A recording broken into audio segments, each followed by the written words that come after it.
Well, good evening, leaders and leaders in training. I'm back again. It's been a while since I had a video posted on my channel. Got busy with life. Last weekend I also had a reunion with some of my fellow Marines that I served with in my first deployment back in 2004 in Iraq at Operation Phantom Fury. It was good to see those guys, good to catch up. It was awesome hearing those stories again that the experiences that we had while we were serving Iraq together. But I'm back, I'm focused again, back on what I need to do here for what I want to do here on my channel and teach the topic of leadership. Tonight, what I want to do is share with you guys something that is personal to me, near and dear to me. There are some books that I have read in my lifetime. Let's face it, when I was a lot younger, I kind of knew that I was interested in the topic of leadership. I kind of felt like I could become a leader of some sorts. I just did not know how, okay? And I was lucky that not only as I got promoted through the ranks in the military, but also in my industry, as I gained experience, I learned how to have an influential part in both areas of my life. But I was also lucky that I was able to come across a lot of these books, and I want to share those books with you tonight in hopes that they help you if you are a leader, a coach, leader in training. Some of these books, I promise you, if you can get a hold of a couple of these, they will help you in the area of leadership. So, and just because, number one, I don't have these books in any particular order. So just because I'm about to show you this first book does not mean it's the number one book that made an impact in my life. I'm just going to start with this book, and then I think I got about 10 or 12 books I want to share with you guys tonight. And then we'll call it quits for tonight. But I do want to share some of these titles with you. The first one I'll start with is this one, How to Measure and Improve Staff Productivity and in a Private Practice in Optometry. And a lot of you guys can see that the author was Dr. Hayes. There's the top. So I'll put this book up there just a little bit. This book, what it taught me, and it was written back in 2014. It's 2026 now, so we're 12 years later, okay? There is a lot that still can be helpful for you now in 2026 that are in this book. Now, granted, a lot has changed in our industry. The way we run private practices now in the industry, it's a lot different, okay, than it was in 2014. I promise you, it was a lot different back in the 1980s when my dad was in the industry. That I can promise you, okay. But this book, what I learned from this book was how to read the bottom line, okay. Profitability, how to stay profitable as a small practice, how to take control on certain areas, not only the optical lab, but with contact orders, with anything, okay. I learned how to run the business side of the private practice, and I'm so thankful that the doctor that I work for now, Dr. Wilkin, he had taken the time to sit down with me and teach me a lot of this stuff. He was very knowledgeable. He would be the first one to tell you, and a lot of the doctors that I've sat with, they will be also the first ones to tell you. Let's face it, when they went to optometry school, they were not taught how to run a staff. They were not taught how to run a business, okay? They were taught how to be doctors, all right? And so this book really helped us out as we read the book together on how to look at numbers, cost of goods, percentages on salaries, how much money should you spend on salaries, cost of goods. It was very, very helpful to me on how I should run the optical part of the practice by reading this book. So it's very, very helpful.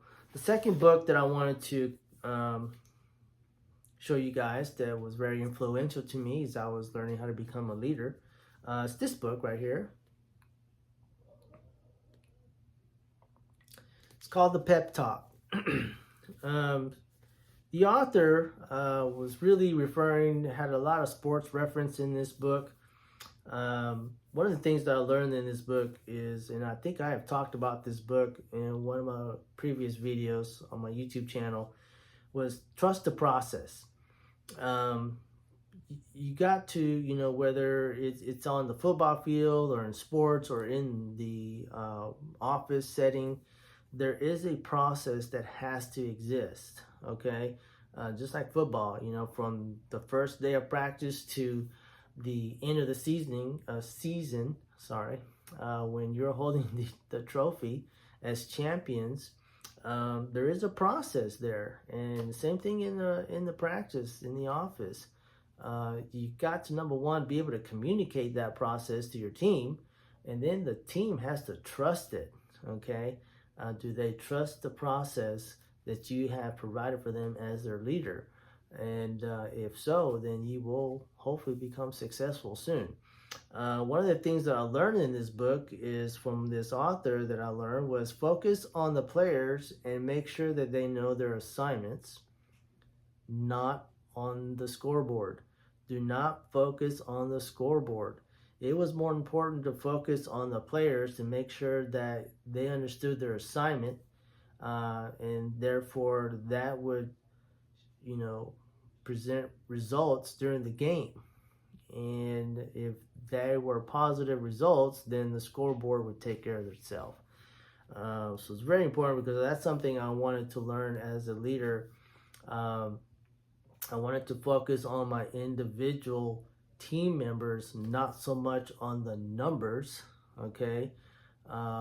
Because if I was able to give my team members at the office the training they needed and the resources, and if I was able to make them better team players, then the numbers, would present itself eventually. Okay, the results would be positive, we would be profitable, we would be winning as a team.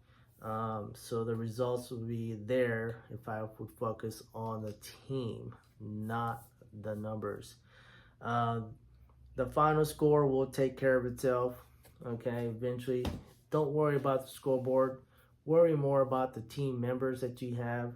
Give them the training they need, and the results will take care of themselves. So it's a very positive book for me. Another book that I've read was this book. It's called Against the Grain. This guy that you see in the front cover was actually, he was featured in a documentary, and I can't remember if it was Netflix or Prime, but the documentary was called Undefeated, and he decided to write a book about it. One of the things that I learned, him being a football coach, again, it was a good documentary. If you can find it, you might want to look at it, okay? One of the things he first said in the documentary, I'll never forget it, is football does not help you build character. It reveals it, okay? So, man, I thought that was so very much impactful to say that, because, a lot of people want to join football thinking that's going to make them, a certain somebody important, but not so much. It doesn't build character, it reveals it. It's going to reveal a lot about how you are in dealing with pain, adversity, okay? And if you can't, handle that stuff, you're not going to be able to handle what's on the football field during the game, okay? One of the things he also taught his players during the documentary and in this book, when you blame others for your mistakes, you never make the necessary adjustments to improve. So he was teaching his football players, never blame others for where you are at, not only in sports, but also in life. Because the second you start blaming others, you will never take the time to, just step back and think, what kind of adjustments do I need to make myself to improve the situation that I'm in. Okay, so I thought that was a very, very good book. Another book that you can read. There's another one that's, got a reference to sports. If you are a basketball fan, you probably know who this guy is. Coach K, all right. Used to be the head coach over there at Duke. And one of the things that I liked about this book is one of the things he taught was that you must have courage to lead, okay? He said it takes courage not only to make the tough decisions, but to live with the decisions after they're made. One of the things, man, when I read that chapter, I remember as a leader, I remember why a lot of people don't want to be in charge. There's a lot of tough decisions that you need to make as a leader. You got to be able to make the easy ones just as much as you got to be able to make the tough ones, okay? If you cannot make those tough decisions and then live with that decision, you have no business being a coach or a leader. Example, hiring somebody and then having to fire somebody, okay? When you know that it's not going to work out. It's not easy trying to tell somebody that, the current situation that they're in is not going to pan out. They need to go find another situation. It's tough, okay? So you just got to be able to make those tough decisions. So another good book on leadership, of course, another sports reference. He was a really good coach, okay? Coach K.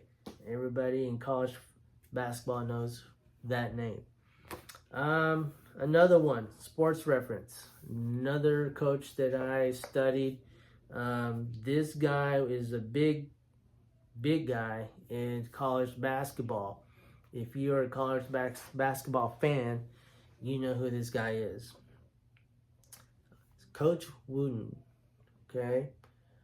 You need to find, he's got about 3 or 4 books that are out there. This is the one that I happened to buy. Coach Wooden, the 7 principles that shaped his life and that they will change yours. So he has some principles in here, not only about how to become successful in basketball, but in life itself and as a leader. One of the things I learned in this book is how much can be accomplished by teamwork when no one is concerned about who gets the credit. A lot can get done. When you're in a situation or environment when everybody's doing what needs to get done and nobody cares who gets the credit,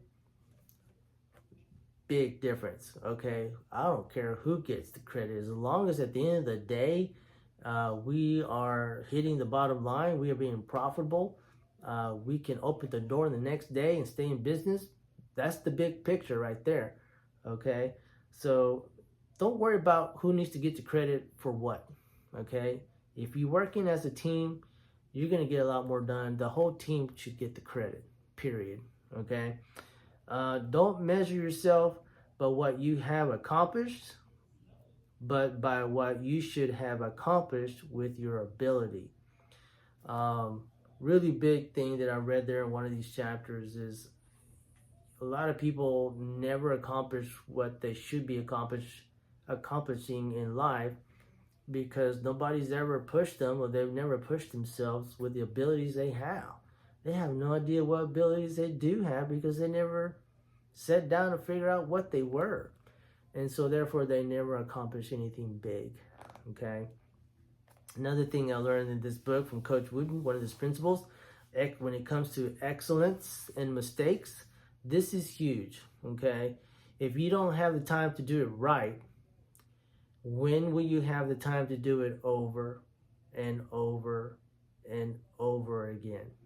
All right? I can't tell you, I mentioned this many times in my other videos. Mistakes cost 2 things, time and money.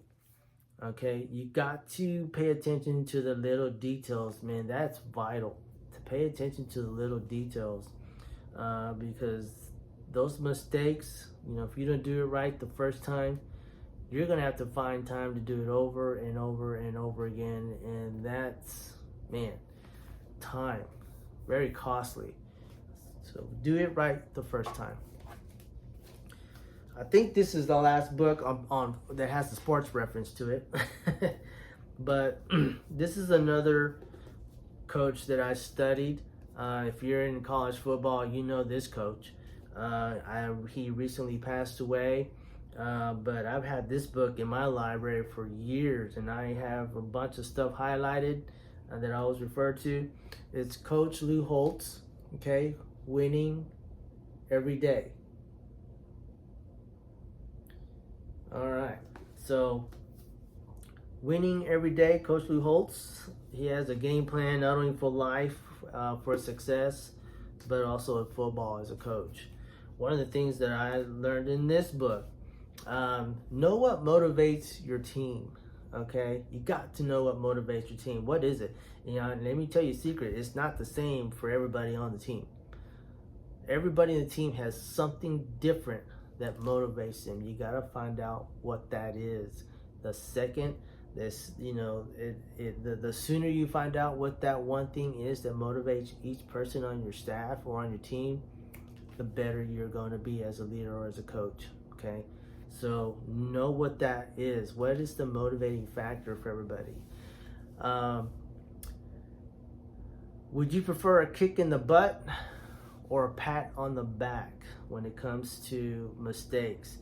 You're gonna learn the easy way or you're gonna learn the hard way, but either way you're gonna learn, okay? That's the way my dad used to put it. So when it comes to mistakes, would you rather have a kick in the butt or a pat on the back?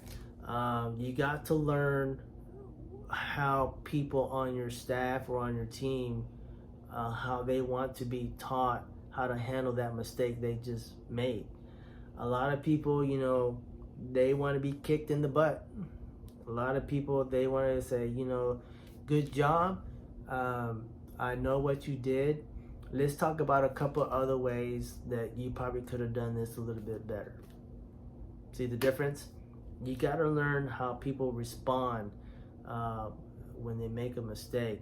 How are they going to respond positive when you go up to them and tell them about this mistake they just made.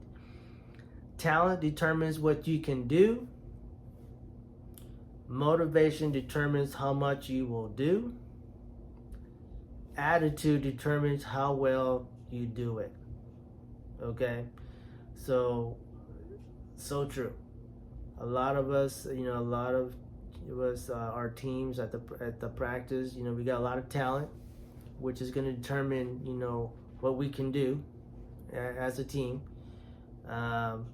Motivation is going to determine how we will do it, whatever we got to get done, how much motivation we have. And then attitude determines how well we're going to do it. We're going to do it with a good attitude or a bad attitude because that affects the end results. Okay, it really does. The attitude that you are doing something will affect the end result. All right. The other thing that I learned in this book, know how to handle pressure. I think in one of my previous videos I talked about, he always taught his players, Coach Holtz did, that you got to learn how to deal with pressure, and you got to learn how to put the pressure on yourself, not only during the game on the football field, but in life. And the sooner you do that, the sooner you learn how to deal with pressure, the more successful you're going to be. Okay, so that was a really good book. All right, this one. This one is called We Were Soldiers Once and Young. Okay, now, I have talked about the movie once in my other videos. It's called We Were Soldiers. I was talking particularly about the battalion commander that was referred to in the movie and in this book, Colonel Hal Moore. He was portrayed by Mel Gibson in the movie, We Were Soldiers. But I decided to get the book. Anytime I watch the movie, I try to get the book first. Because, Hollywood tends to leave things out. All right, let's be honest. Okay, they get it. Sometimes they get it right. Sometimes they get it wrong. So I read the book. One of the things I learned from Colonel Hal Moore as a military leader. Of course, I studied military leaders when it came to leadership. He had some principles that I really thought were very important as a leader in training. One of the things that he taught is 3 strikes and you're not out. That is something he always taught his officers that were serving under him. So in the game of baseball, 3 strikes and you're out. Not so in the game of life. There's always one thing that you can do. When chaos presents its face, you can contaminate your environment with a bad attitude, and then fear, or inspire your followers to overcome that chaos. Okay? So chaos is going to present itself not only in the battlefield, but also in the office. Trust me. It's going to show up one day. Okay? And then how you face it as a leader is going to either contaminate your environment and your team, or you can decide you want to inspire your team instead of that. Okay.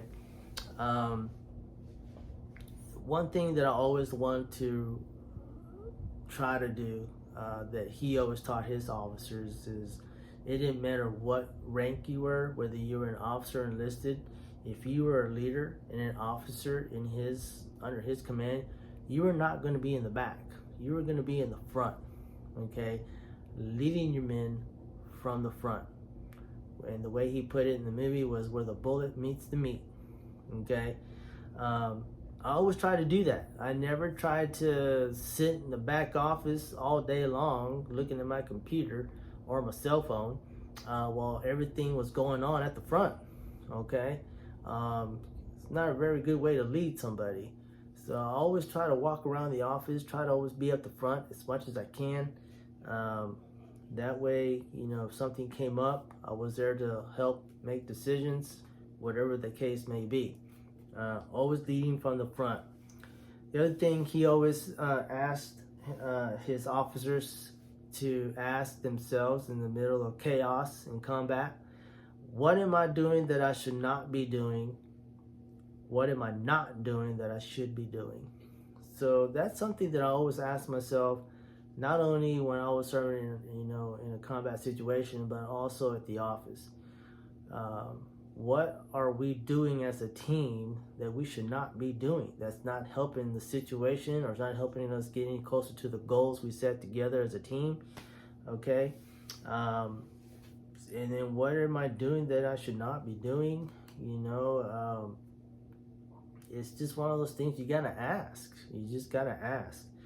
The other thing that I thought was pretty cool that he, said in his book is something that I kind of tell myself all the time.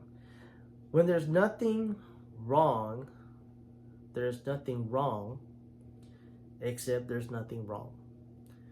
So that's when a leader should be alert, when there's nothing wrong. Okay, as a parent, when you're looking around and your kids are too quiet, something's wrong. Okay, same thing as a leader. You should always kind of think about plan B. If this happens, how are we going to react? If this happens, what are we going to do? If this happens, what are we going to do to make the situation better? Okay, something could go wrong. Sometimes it doesn't, if you're lucky, but many times something will go wrong. Okay, and you as a leader have to prepare your team for those situations. Okay. The next guy, I did not have the privilege to serve under him as a Marine, but he is somebody that I studied a lot because he is a Marine, of course, and that is General Mattis. This is the book. His call sign when he was in the theater was Chaos. Okay, I guess his unit gave him that unit. What I learned from General Mattis as a Marine is a couple of things. He always told his officers, always be prepared. In the military, that's the only reason why we exist, is to be prepared for the next war, the next battle. That's all Marines do. They just train, train, train, and get prepared for the next situation that may come up. So when the phone rings and it's time for us to go, we're ready. We are prepared. That's what Marines do. Imagine preparing thousands for a battle. Can you imagine being General Eisenhower and trying to get all these personnel ready for D-Day on June 6th? Okay. He had to prepare a whole battalion for combat in Fallujah as well. Okay. It's incredible to me still, even though I wasn't in the military, how that happens. How we can train thousands of people to get ready for combat and to accomplish a mission. And a lot of us as managers or leaders in an office, we can't even prepare a handful of people for Monday morning. Okay. It's just incredible how the military works. And I really learned a lot from that book. I learned how to prepare my team for what's coming, what's ahead this week, next month, next quarter. What's going to happen. Communication is key. Got to communicate with your staff and your team all the time. The next book, almost done here. This one right here, Customer Satisfaction.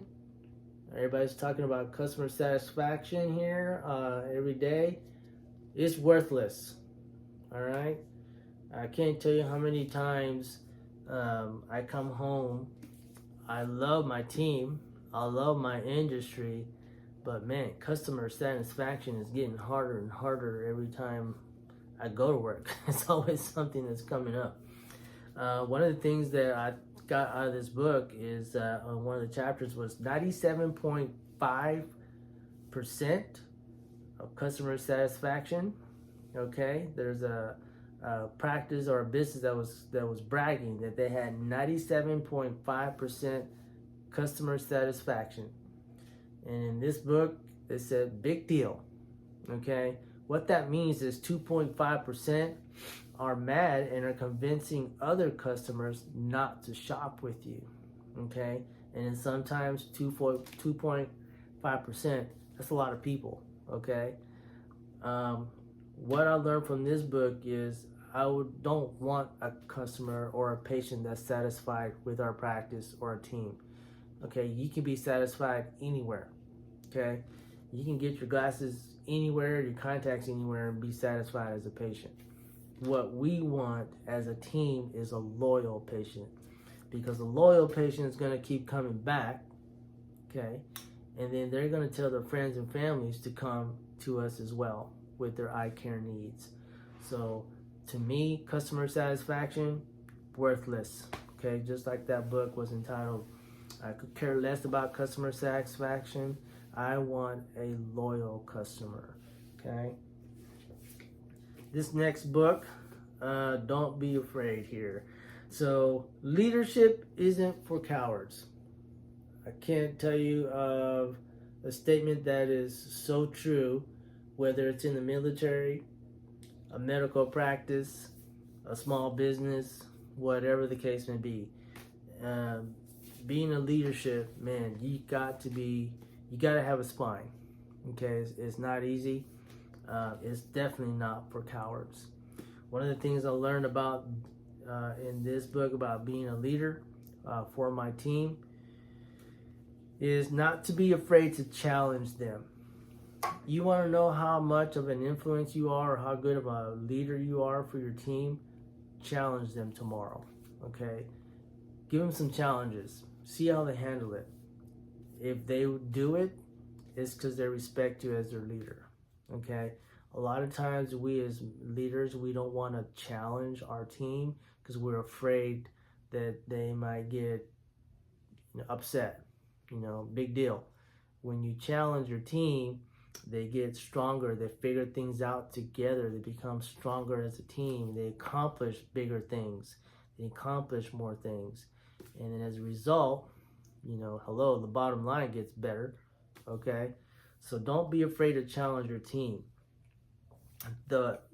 what's more important than that is don't be afraid to challenge yourself first. Okay, if you can't challenge yourself to do certain things and lead by example, your team's definitely not going to want to be challenged by you. Okay, lead by example. All right, don't be afraid to challenge yourself first. Okay, look in the mirror, challenge that person first, then you can challenge other people. Learn to communicate about the good and the bad. Here's the important part: face to face. If you got something important, something good, something bad that you want to share with somebody on your team, don't do it through an email.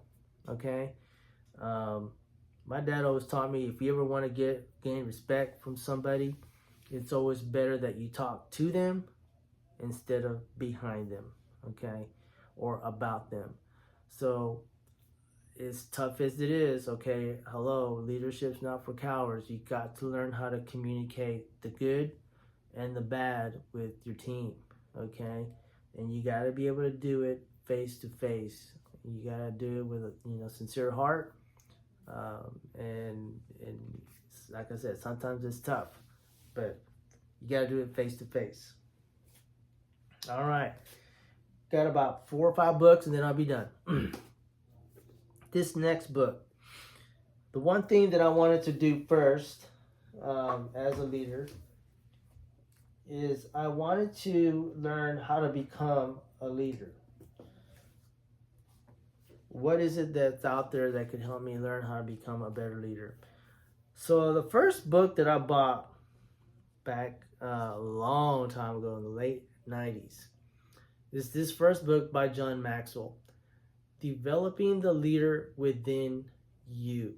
Okay, I wanted to learn how to develop myself as a leader because I knew I had to do that first before I could lead others. I had to learn how to lead myself. Okay, I had to learn how to look like a leader, how to dress up like a leader, how to talk like a leader, how to have the confidence like a leader.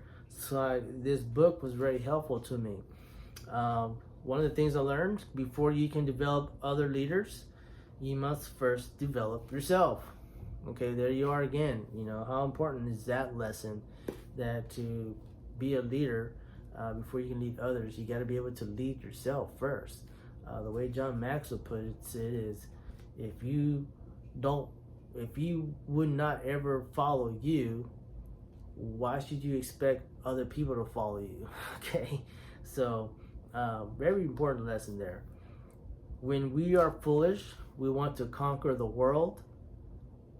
When we are wise, we want to conquer ourselves.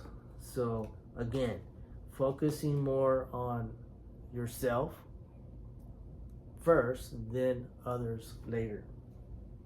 After I read that book, Developing the Leader Within You, then I was ready to do this. Developing the leaders around you. Okay? So that's another John Maxwell book. So after I learned how to develop myself, I had to learn how to develop others as leaders. Okay? One of the things I learned from this book, so you got to be able to model for future leaders. Okay? You got to show them vision and direction. You got to give them encouragement. Okay, that's very important. Get them to believe in themselves. I can't tell you how many times I've run across people that don't accomplish anything in life because they just don't have confidence. Okay, that's all they need. They need somebody to push them, somebody to pat them in the back, somebody to encourage them. And if you can give somebody to believe in themselves, man, as a leader, then they'll start doing things that you don't even have to ask them to do it. They'll just do it for you. Okay? Get them to commit to personal growth. All right? Help them how to write down goals for their growth. Managers who manage followers impact current generations. Okay? I'll say that again. Managers who manage followers, they will impact the current generation. Leaders who lead leaders impact future generations. So that's something that I want to do, because let's face it, I keep saying in my videos, guys, I'm not getting any younger. Eventually, I'm going to have to create leaders to take over. And when I hand over that baton one day, okay, I'm not going to be able to do this forever. I need to be able to create leaders so they can take over one day. So I'm now impacting future generations by teaching those that are following me how to become leaders themselves one day. All right.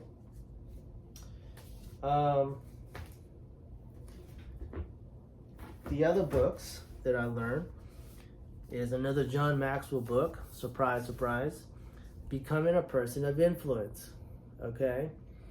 John C. Maxwell puts it this way: leadership is nothing more than influence. Okay. Nothing more, nothing less. Leadership is influence. That's it. Leadership is not titles. It's not about anything else. It's about how much influence do you have. Very important book that I learned about, becoming a person of influence. And I'll put it this way, guys. To become a leader, you don't have to have a title. Okay? You don't. All right? You just got to have influence. That's it. Got to have faith in people. Okay, can they do it? A lot of people don't even have faith in themselves. Okay, show them how to have faith in themselves and show them that you have faith in them. Most people don't have faith in themselves. I already said that. Difficulties seldom defeat people. Okay, this is important. Let me start all over there. Difficulties seldom defeat people. The lack of faith in themselves does. Okay, again, how many people defeat themselves, before they even get started on a project or anything in life, because they've already defeated themselves between the ears. What's in their mind? Okay, very important. You got to teach people that they can do it in their mind, and once they can do it in their minds, then they can do it. Okay, you can accomplish anything. Couple more books here. All right, this one, very, very important book. I bet you this book I've read at least 10 times, and I've learned something every single time. The 21 Laws of Irrefutable Leadership. Okay, another John Maxwell book. 21 Laws of Leadership. Yes, there is 21 of them.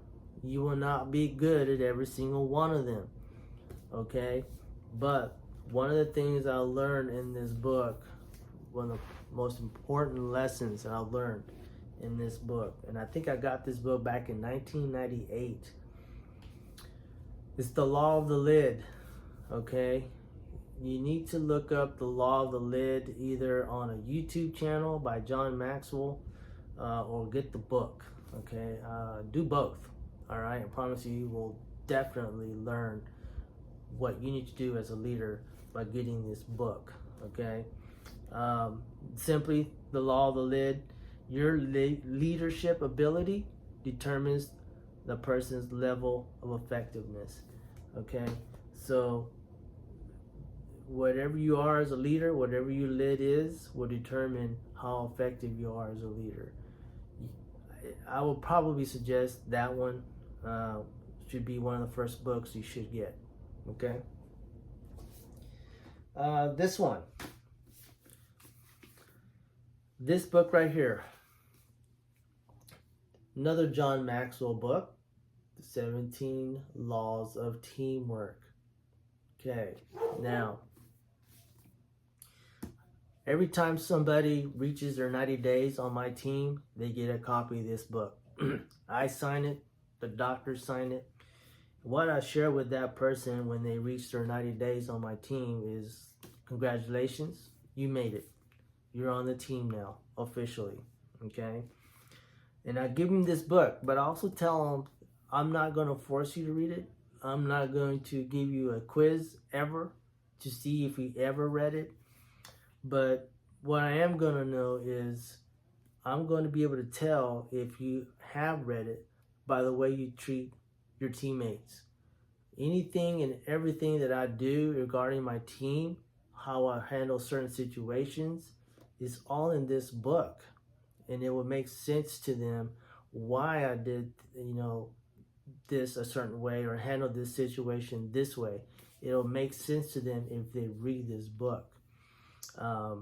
It's a very important book, and I bet you I have passed out about at least 10 of these books already. So if you are on my team and you made it to your 90 days, you have probably got a copy of this book. Okay. Now, one of the things I've learned is my team is not for everyone. Not everyone would want to take the journey. Not everyone should take the journey. Not everyone can take the journey.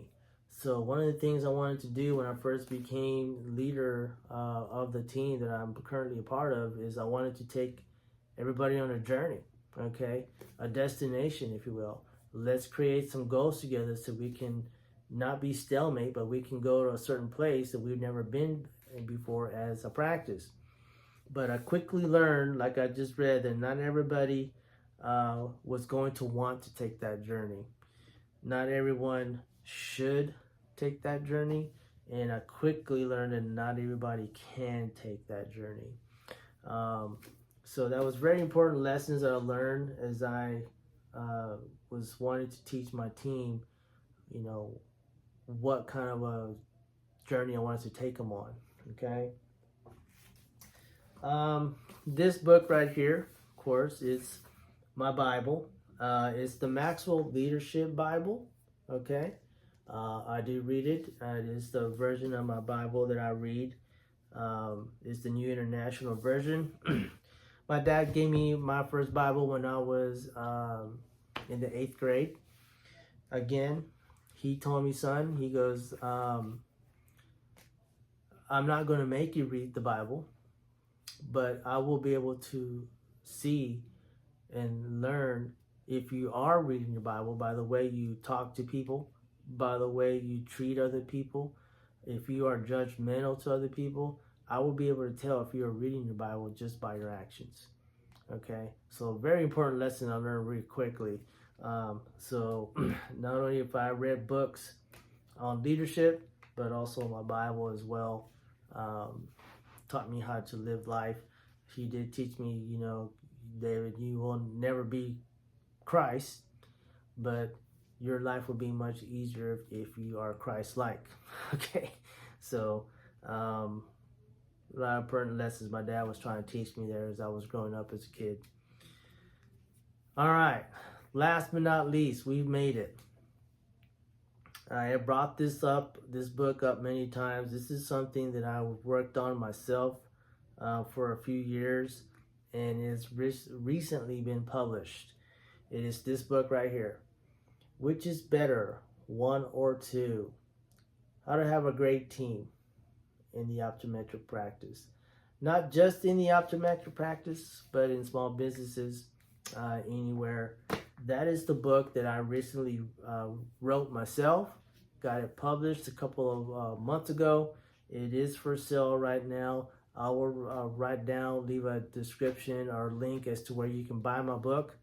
But I'm hoping that this book will help those that are currently being leaders in the optometric practice, how to, have a great team. Okay, some of the stuff that I learned from the military, I wanted to bring into the office setting, okay, the civilian sector. And I think by combining both worlds, I was able to, help my team, help myself in how to have a great team. Okay, with some of these principles that I learned in the military, taught my team in the office some of those principles and it worked and how it works. So that is it. Those are just some of the books that I have in my library. Like I said, I probably have about 40 more of the books I could have, showed you tonight, but that would have made it for a long video if it hasn't already. The reason why I wanted to show you these books, guys, is I hope that you guys can find these books, because starting next week, I'm going to hit the topic of leadership really hard, okay? And here's what I'm really trying to get at. I'm going to step on some toes, but I promise you I'm going to do it professionally, okay? My toes have been stepped on professionally many times, okay? Many times, and that's okay. I'm not the bad guy here. I'm here to help you guys how to be better leaders, not just in the optometric practice, not to have a great team just in the optometric practice, but in any business, any industry, okay? I'm gonna hit the topic of leadership really hard. Now, yes, I'm not the only one on social media talking about leadership, okay? I'm not, all right? There are tons of other guys and ladies that are talking about leadership and how to be better leaders for your team, all right? I'm going to use what I've learned in the military, from the books that I've read over the last few years, the experiences that I've gone through as team leader at the practices that I've been in charge of. I'm going to use all of that combined together to hopefully help somebody out there, lots of people, become better leaders for their teams. But starting next week, the next video you see, like I said, I'm going to step on some toes, but I'm going to do it in a loving way, in a professional way, and hopefully it'll help you understand and learn more about yourself and where you are as a leader, okay? So, again, I'm warning you, okay? It's going to be tough. Like I said, leadership is not for cowards. There's even a book on it, okay? If that's a book you want to get it now, because I promise you, the next few videos is going to be tough. It's going to really challenge a lot of people on where they're at as a leader and where they need to be as one to have a great team, okay? So that's it for tonight. I'm going to just end it here. I'll see you next time. The next time you see a video, be ready with a pen, be ready with a notepad, be ready to learn how you can be a better leader. I always tell a lot of people when I talk to them, you might be good, okay, but I'm going to try to make you better, all right? That's my goal, all right? I want to make you better. So for now, I hope you enjoyed this video, and I hope you are able to find some of these books that I share with you that are in my library.